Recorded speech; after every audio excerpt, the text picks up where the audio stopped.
Good morning, friends. How is everybody? Oh, good. Y'all look kind of awake this morning. That's exciting. Well, I have a story. Really, I'm just going to share with you a story that's from the Family Story Bible. And it's a story that's also in the Bible that we're going to be reading in worship later today. And the title of this story is Simon Gets a New Job. Have you heard anyone ever talk about Simon in the Bible? No? Okay. Well, listen up so you can hear his story. It starts out sharing with us that Simon was tired because he had been out fishing all night long, but there just didn't seem to be any fish anywhere. You fish a lot, don't you, Pierce? Is it frustrating when you just don't catch anything? No, it's just fun to be out fishing. Okay. Well, Simon was cleaning out his net on the shore, and he saw Jesus coming toward him, and there was a whole crowd of people following Jesus. And Jesus called out to Simon and said, "Hey, can I use your boat?" And Simon said, well, sure, but what for? And he said, well, if you stop it near the shore, I can sit on your boat and talk to all of these people, because the people were like pushing up. The crowd was getting so close to Jesus, and he was like getting pushed out, maybe even into the water. So he needed a place where he could just stand and be and talk to everybody. So Jesus sat in Simon's boat, and he told all the people about God's promise to love everyone. And Simon listened as Jesus talked. And when Jesus was finished talking to the people, he asked Simon, "Hey, how many fish did you catch when you were out there?" And Simon grumbled, "There aren't any fish out there." "Well, sure there are," laughed Jesus. "Get back in your boat and go out to the waters deep, and then try again." Well, Simon did what Jesus said, and the Bible tells us that his net was full of fish. And it was so full, in fact, that the net started to break, like holes in the net.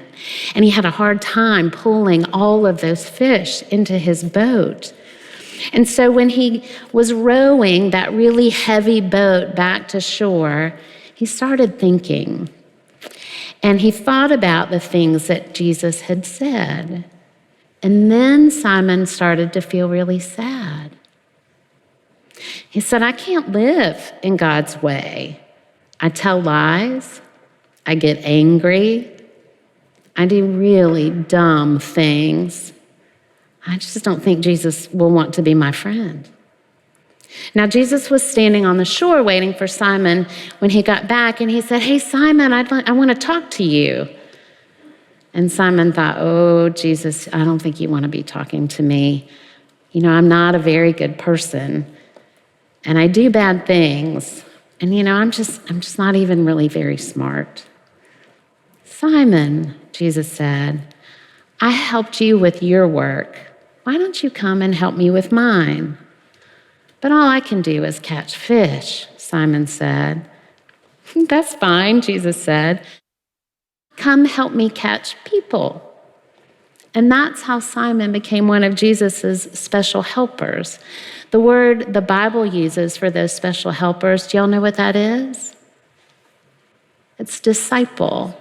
Yeah, that's how Simon became one of his disciples. And the Bible tells us that men and women, all kinds of people became disciples of Jesus. And that's what all of these people have become, all of us. We have become disciples of Jesus. Now, I wonder why it was when Simon, who knew fishing, when he didn't catch any fish and he was just convinced there were no fish out there, why did he throw that net back into the water when Jesus told him to? Because he thought that idea might work? Yeah. I wonder if he trusted that Jesus knew something that he didn't. I wonder if we listen and trust Jesus, especially when we think Jesus is asking us to do something that we really can't, or we really might not be very good at. I wonder if we can trust Jesus and just give it a shot like Simon did. Let's close our time together with a prayer. Y'all repeat after me. Dear God, Thank you for teaching us to trust and listen to you. Help us to follow you and share your love with others. And all of God's children say, amen.